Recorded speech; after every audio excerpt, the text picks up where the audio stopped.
여러분 혹시 이런 말 들어보신 적 있으십니까? 예수 믿는 사람들 말만 잘하지 삶이 우리랑 다를 게 전혀 없잖아. 혹은 교회 다닌다고 하면서 행동이 왜 저 모양이야? 여러분 그리스도인으로서 이런 비판에 부딪혀 보신 적이 있으십니까? 혹은 비기독교인으로서 기독교인들의 그들의 주장하는 말과 행동이 불일치한 모습들을 보신 적이 있으십니까? 오늘 우리는 이 질문에 정면으로 직면해 보려고 합니다. 예수님을 믿는다고 하면서도 진리 대신 예수님을 믿는다고 하면서도 그 예수님을 믿는 사람들의 말과 행동이 왜 이렇게 다를까요?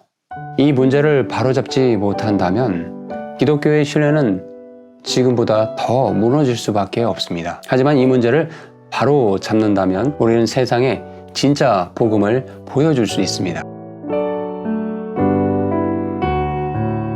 최근에 연세대 신학부 교수 김학철 교수가 삼포로TV에 나와서 예수님을 믿으면 천국 간다 라는 전통적인 기독교의 구원론에 대해서 주술적인 믿음이다라고 아주 강도 높게 비판을 했습니다.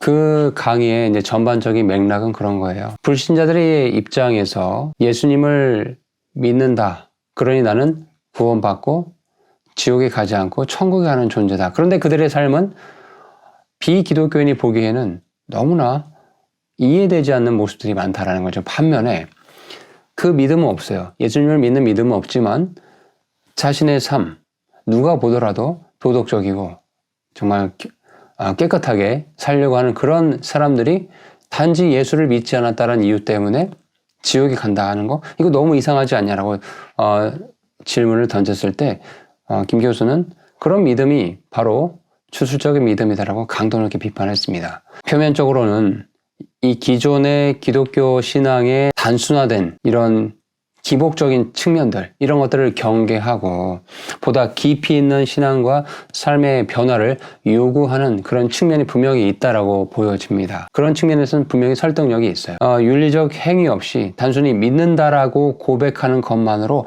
나는 천국에 갈 것이다라고 말하는 그런 태도가 비판받아야 될 대목이고, 현대 기독교인들이 숙고할 만한 지점을 분명히 제공하는 측면이 있습니다. 자, 그런데 그 발언을 또 다른 각도에서 보면, 그러면 기독교에서 말하는 구원론, 신앙 이런 것들의 본질이 도대체 무엇인가? 전통적인 기독교의 교리에서 말하는 그런 부분들이 그럼 다 잘못된 것인가? 자, 이런 커다란 이 질문을 남기게 되거든요. 자, 이런 부분에 대해서 오늘 이 영상을 통해서 함께 이야기를 나누고자 합니다. 첫 번째, 이 주술적인 믿음이라는 발언에 대해서 얘기를 하고 싶어요. 예수를 믿으면 행위에 관계없이 나는 구원받은 자다. 그러니 지옥 가지 않고 난 천국 간다라는 믿음은 주술적인 믿음이다라고 강도 높게 비판을 했는데, 자, 그 맥락은 이해는 되지만 그렇다고 해서 그런 믿음을, 그 믿음, 예수님만이 나의 구원자라고 고백하고 그것에 의해서 그 믿음을 가지고 살아가는 많은 사람들, 물론 사람들의 도덕의 수준과 언행의 수준은 다 다를 수 있어요. 그것을 평가하는 관점도 다 다를 수 있어요. 그럼에도 불구하고 그 믿음은 주술적인 믿음이다라고 그냥 폄훼해 버린다고 한다면 이것 또한 크리스찬 입장에서 받아들일 수 있는 부분일까요? 이 주술적인 사고라는 것은 어떤 특정 행위나 의식이 초자연적인 결과를 가져온다라는 그런 비논리적인 믿음이거든요. 그러니까 예를 들어서 비가 오는 날에 빨간 옷을 입으면 로또에 당첨받는다. 이런 그런 말도 되지 않는 그런 믿음이 있다고 해봅시다. 그럼 이거 논리적인 근거도 아무것도 없고 증거도 없음에도 불구하고 그냥 인과관계를 부여해버리는 거잖아요. 바로 이런 것들이 주술적인 믿음이거든요. 아무리 착하게 살아도 너 예수 안 믿었으니까 지옥 간다. 예수를 믿어야 천국 간다. 자, 한번 믿는다고 고백하면 천국 티켓이 자동으로 발행되는 것처럼 행동하는 사람들 분명히 문제가 있습니다. 근데 그런 행동에 그런 기독교의 구원론을 그러면 주술적이라고 강하게 비판하는 이유가 뭔가? 자, 구원받았다고 하는 사람들, 소위 기독교를 오래 믿었다는 사람들의 그 언행이 전혀 존경스럽지 않은 모습들이 그동안 이 기독교 역사 안에서 많이 발견돼 왔기 때문에 그런 비판들이 있는 것입니다. 예수 믿었으니 자신은 구원받은 자, 의로운 자라는 생각으로 그들의 언행은 전혀 바뀌지 않아요. 어쩌면 믿지 않는 자들보다 더 예의가 없어요. 시기 질투에 파당짓고 편가르기가 너무 심해요. 자, 아마 교회 안에서 이런 모습들이 발견되면 같은 크리스천들도 고민하는 지점이 있는 부분이 분명히 있고, 저도 그런 측면들은 반드시 기독교 내에서 각성하고 개선해 나가고 하나님 앞에 회개하며 더 발전적으로 나아가야 될 부분이라고 생각하고 있습니다. 그런데 우리의 믿음, 그러니까 예수님을 믿음으로 인간의 노력이 아니라 예수 그리스도께서 이루신 그 일을 통해서 예수님께서 뭐라 하셨어요? 내가 길이요 진리요 생명이니 나를 말미암지 않고는 아무도 아버지께로 갈 수 없다라는 그런 대표적인 말씀들, 또 하나님께서 세상을 이처럼 사랑하사 자신의 독생자를 주셨으니 이는 누구든지 그분을 믿는 자는 멸망하지 않고 영전한 생명을 얻는다라는 이런 기독교의 구원에 관련된 대표적인 말씀의 근거들이 있어요. 근데 그런 믿음이 다 주술적인 것이냐, 이렇게 한 번에 도매급으로 치부해버릴 수 있는 것이냐, 이건 좀 다른 문제지 않습니까? 그래서 그것을 단순히 행위가 그에 따르지 못한다고 해서 그들의 믿음, 기독교가 말하는 믿음, 구원론도 잘못된 것이다 라고 보기에는 이게 참 받아들이기에 따라서 많은 어려움이 있다는 점을 먼저 말씀을 드리고 싶습니다. 자, 그러면 성경이 말하는 믿음은 무엇인가? 첫 번째, 제 두 가지로 말씀드리고 싶은데, 첫 번째는 바로 인간이 창조주 하나님과의 관계, 이것이 믿음이다 라고 말씀드리고 싶어요. 요한복음 14장 6절에 예수님께서 이렇게 말씀하시죠. 나는 길이요 진리요 생명이니 나로 말미암지 않고는 아무도 아버지께로 갈 수 없다라고 분명하게 상대적이지 않는 절대적인 진리를 말씀해 주셨어요. 이 말씀을 우리가 깊이 들여다보면은 우선 사람이 믿어야 될 대상이 누구인지를 분명히 말씀하고 있어요. 우리 인간이 믿어야 될 대상은 아버지 하나님이라는 거죠. 그리고 그 아버지 하나님께로 가는 유일한 길은 예수 그리스도밖에 없다라는 것을 분명히 성경은 말씀하고 있다는 것입니다. 그러니 이 말씀의 의미는 내가 구원자니까 나를 믿으면 너네들 천국 간다. 목적지는 천국이다. 함께 달려가자. 이런 차원의 말씀을 하신 것이 아니라, 자, 중요합니다. 그것이 아예 없다는 것이 아니에요. 근데 그것이 이 말씀의 주된 목적이 아니라는 거죠. 예수님 자신이 그 길이며 그분과 함께 이 땅 가운데 동행을 하는 삶, 그 자체가 구원의 큰 틀에서의 여정길이라는 거죠. 그러니까 믿음은 그저 천국에 가는 방법이 아니라 죄 많은 인간이 창조주 하나님, 그 거룩하신 하나님과의 이 관계의 시작 지점이다. 성경이 말하는 믿음은 바로 인간이 하나님과의 인격적인 관계를 맺는 것, 이것이 믿음이다라고 말씀하고 있어요. 두 번째, 믿음은 하나님의 선물이라고 성경이 분명하게 말씀하고 있습니다. 에베소서 2장 8절 9절에 가보면 너희가 믿음을 통해 은혜로 구원을 받았나니 이것은 너희 자신에게서 난 것이 아니요 하나님의 선물이니라 라고 말씀하고 있어요. 이 말씀을 잘 보면 믿음은 하나님의 은혜라는 거예요. 선물이라는 거예요. 그러니까 하나님께서 온 인류를 위해서 구원의 길을 다 만들어 주셨어요. 패키지로 만들어 주셨어요. 그리고 예수 그리스도라는 선물을 전달해 주셨고, 그것을 인간이 인격적으로 반응했을 때 그 믿음이 작동하는 거라고 성경에서 말씀하고 있는 것이죠. 그러니 이것은 주술적인 사고처럼 인간의 특정 행동을 통해서 신의 뜻을 조종하거나 결과를 바꾼다라는 그런 차원의 내용과는 본질적으로 다른 이야기를 하고 있는 것입니다. 성경이 가르치는 구원은 단순히 믿으면 천국 간다, 이런 자판기 같은 믿음이 아니에요. 구원은 하나님께서 베푸시는 완전한 은혜이고, 믿음은 그 은혜를 내가 인격적으로 받아들이는 도구일 뿐입니다. 이는 인간의 행위나 노력이 구원을 얻으려는 종교적인 사고방식과는 근본적으로 반대되는 개념이라는 거예요. 그래서 그 말씀, 에베소 2장 8절 바로 다음 9절에 뭐라고 말씀하고 있어요? 이는 이 구원이라는 것이 인간의 행위에서 난 것이 아니니 이유가 뭐냐? 아무도 자랑하지 못하게 하려 함이라라고 성경이 분명히 말씀하고 있습니다. 성경의 구원은 성경에서 말하는 믿음, 구원 이런 것들은 인간의 공로, 행위가 아니라 오직 하나님의 주권적인 은혜의 선물이다 라고 강조하고 있습니다. 자, 그럼 오늘 강의의 핵심입니다. 자, 그러면 인간이 하나님과 인격적인 관계를 맺고 또 하나님께서 마련해 주신 구원의 길을 그 은혜를 받는 것은 모든 전적인 하나님의 은혜 가운데 이루어지는 것이구나라고 우리가 배웠어요. 그러면 그렇게 그 선물을 받아들인 소위 말해서 구원받은 크리스찬들이 이 땅에서 이제 삶을 살아가야 되잖아요. 그때 우리의 삶의 행위들이 나오거든요. 그러면 그 행위는 믿음과 아무 관련이 없는 것인가? 되게 중요한 질문입니다. 만약에 이것이 관련이 없다라고 하면 정말 큰일 납니다. 구원받았으니 그 이후에는 나는 천국 백성이고 이 땅에서 어떻게 살든 나는 구원받은 사람이다라고 그렇게 남은 인생을 살아간다고 한다면 과연 하나님께서 그것을 기뻐하실 것인가? 그거 또한 그런 부분을 성경이 말씀하고 있는 것인가? 전혀 그렇지 않거든요. 우리가 예수님을 믿는다고 하면 중요합니다. 잘 들으십시오. 우리가 예수님을 믿는다고 했을 때 반드시 그 믿음의 열매가 우리의 삶의 행위로 나타나야 됩니다. 야고보서 2장 17절에 뭐라 말씀하고 있어요? 행함이 없는 믿음은 그거 죽은 거다 라고 분명히 말씀하고 있거든요. 자, 그러면 여러분 이제 여기서 우리가 이제 헷갈리지 말아야 될 게 있어요.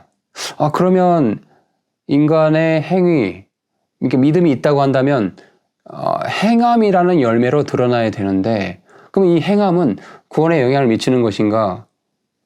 미치지 않는 것인가? 이게 너무 이제 헷갈리실 거예요. 이걸 정리해서 말씀드릴게요.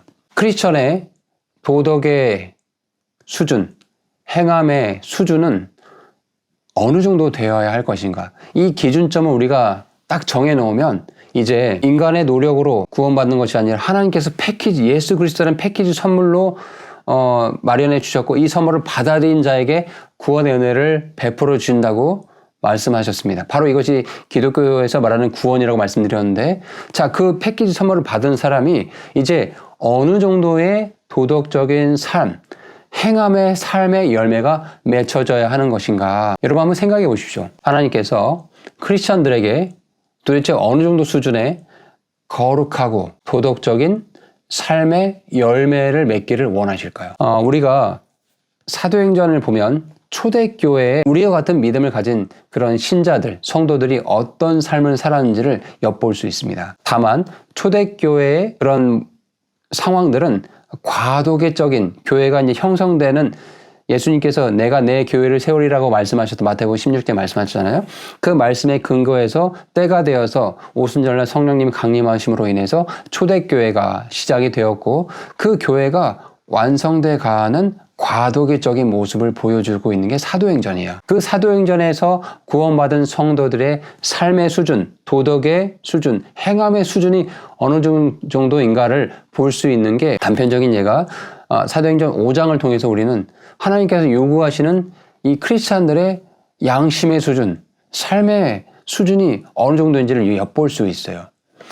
사도행전 5장에 가보면 아나니아와 삽비라라는 인물이 등장합니다. 이 초대교회는 특징이 있어요. 그 당시에는 일정 기간 동안 공동체 생활을 한 거예요. 자, 공동체 생활을 하려면 뭐가 필요해요? 물질이 있어야 돼요. 돈이 있어야 돼요.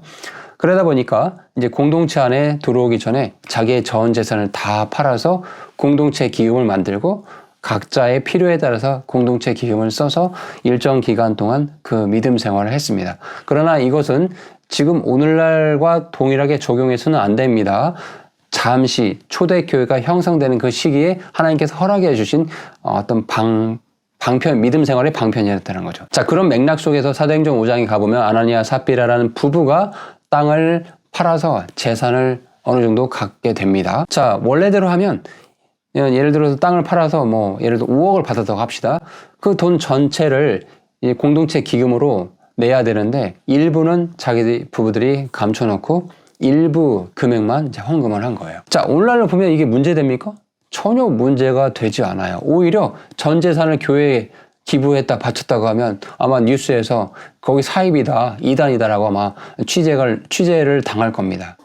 자, 전혀 문제되지 않는 그런 상황이긴 하지만 그 시기에는 이것이 굉장히 중요한 문제였다라는 거예요. 자, 이 부분은 결국 성령님을 속이고 재산의 일부를 숨긴 죄가 발각되어서 즉시 심판을 받아 죽게 됩니다. 이 사건은 단순히 도덕적인 위반 문제가 아니라 구원받은 자들이 가져야 될, 하나님 앞에 가져야 될 양심의 수준, 우리 행함의 수준을 엿볼 수 있는 어떤 바로미터를 보여주고 있는 거예요. 아나니아 삽비라가 자신의 재산의 일부를 헌금을 드리면서 그들이 소유한 모든 것을 하나님께 바친 것처럼 거짓말을 했어요. 이것은 단순히 재물의 문제가 아니라 누굴 속였냐? 성령님을 속인 거거든요. 그러니까 하나님 앞에서 위선적인 행동을 한 거예요. 사람들 앞에서는 저 전 재산을 다 하나님께 바쳤습니다라고 칭송받았을지 모르지만 정작 하나님 앞에서 투명한 양심에 비춰보면 일부는 감춰놓고 마치 다 드린 것처럼 위선적인 행동을 한 것이거든요. 자, 이 지점을 통해서 구원받은 자의 양심은 단순히 인간의 도덕적인 그런 도덕감에 그치지 않고 성령님의 인도하심과 말씀의 기준에 의거해서 형성되어야 됨을 보여주고 있습니다. 이 사건은 성령님을 모독하는 그 행위가 단순히 외적인 죄가 아니라 이 내적인 양심의 타락에서부터 시작된다는 점을 강조해서 보여주고 있어요. 그래서 베드로도 말씀에 가보면 사도행전 5장 4절에 후반부에 이렇게 되어 있습니다. 너가 사람들에게 거짓말하지 아니하고 하나님께 거짓말을 한 것이다라고 책망을 합니다. 이들의 행위가 단순히 도덕적인 기준을 위반한 것이 아니라 하나님 앞에서 거룩함을 저버린 것이라고 명확하게 말씀을 하고 있는 것이죠. 자, 이런 대목을 통해서 하나님께서 구원받은 자들에게 요구하시는 것은 하나님의 거룩한 성품을 그대로 닮아가는 것을 요구하고 이 세상과 구별된 도덕적인 기준을 따라야 한다는 것을 말씀하고 있는 것을 우리는 보게 됩니다. 아나니아 삽비라의 사건은 교회의 공동체에서 도덕적인 수준이 단순히 인간이 생각하는 인간적인 기준이 아니라 세상의 윤리적인 틀이 아니라 그것을 훨씬 넘어서 성령님의 역사와 하나님의 말씀에 철저히 의존해야 됨을 보여주고 있는 것이에요. 여러분, 이 사도행전 5장 이야기를 통해서 들어보니까 하나님께서 구원받은 자들에게 요구하시는 그 양심의 수준이 어느 정도인지 이제 감이 오시죠? 그러니까 예수님의 전적인 은혜로 구원받았다고 하면서도 그 삶이 아나니아와 삽비라 같다고 한다면 사실 하나님 입장편에서는 즉시 죽어 마땅한 정도의 그런 행함을 하고 있다는 겁니다. 그러니 이런 이야기들을 통해서 우리가 배워야 될 중요한 교훈이 있어요. 정말 당신이, 저와 여러분이 예수님의 전적인 은혜로 구원받은 자들이라고 한다면 세상 사람들이 당신들 예수 믿는다고 천국 가고 지옥 가지 않는다고 하면서 너무나 언행이, 행함이 개판이지 않냐? 라고 비판했을 때 저와 여러분은 어떻게 해야 될까요? 이 아나니아와 삽비라의 이 이야기를 통해서 여러분 4가지를 기억하시면 좋겠어요. 첫 번째, 정말 구원받은 자들의 믿음 상태는 반드시 삶의 변화로 증명되어야 된다. 믿음 단순히 선언이 아니에요. 자기 만족의 그런 것들이 아니에요. 우리의 삶에서 태도와 행동으로 반드시 드러나야 됩니다. 두 번째, 구원은 순간적으로 아기가 엄마 뱃속에 태어나듯이 순간적으로 이루어진 사건이지만 그 이후에 성화의 삶은 평생 지속되는 과정입니다. 그리스도인들이 날마다 성령님의 인도하심에 따라서 그 하나님의 거룩한 그 수준, 하나님의 거룩한 성품을 닮아가려고 부단히도 애를 쓰고 노력해야 돼요. 자기 스스로 만족해서는 안 됩니다. 자기 기준에 의해서 이 정도면 되겠지라고 생각해서는 안 될 것이라고 저는 생각이 들어요. 세 번째, 겸손해야 됩니다. 늘 자신의 부족함을 인정하고 겸손히 회개하는 모습, 죄에 대해서 민감한 모습을 보여야 됩니다. 예수를 믿는다라는 것이 죄 짓는 특권이나 면책이 아니라는 것을 분명히 해야 돼요. 예수님을 믿는다라는 것에 대한 책임이 우리 삶 가운데 반드시 나타나야 된다. 그래서 네 번째, 삶으로 복음이 선포되어야 된다. 우리의 삶으로 반드시 그 어둠 가운데 있는 잃어버린 영혼들에게 그리스도의 복음의 빛이 비춰줄 수 있도록 부단히도 애쓰고 노력해야 된다. 마태복음 5장 16절에 뭐라고 말씀하고 있어요? 너희 빛을 사람들 앞에 비추어 그들로 너희 착한 행실을 보고 하늘에 계신 너희 아버지께 영광을 돌리게 하라라고 말씀하고 있어요. 하나님께서는 성경 곳곳에서는 구원받았으니 예수 믿었으니 이제 마음대로 살아라 절대 그렇게 말하신 적이 없습니다. 그리스도인의 믿음은 반드시 행함의 열매로 드러나야 된다. 이것은 단순히 불신자들의 비판을 피하기 위해서가 아니라 하나님의 거룩함과 사랑을 세상에 드러내는 것이 우리의 책임이기 때문이에요. 오늘부터 2025년 이제 1월 시작한 지 얼마 되지 않았는데 정말 오늘 이 시간부터 정말 구원받은 자라고 한다면 더 이상 그런 비판에 직면하지 않도록 부단히도 애쓰고 함께 성화의 삶으로 달려가는 저와 여러분이 되기를 소망합니다.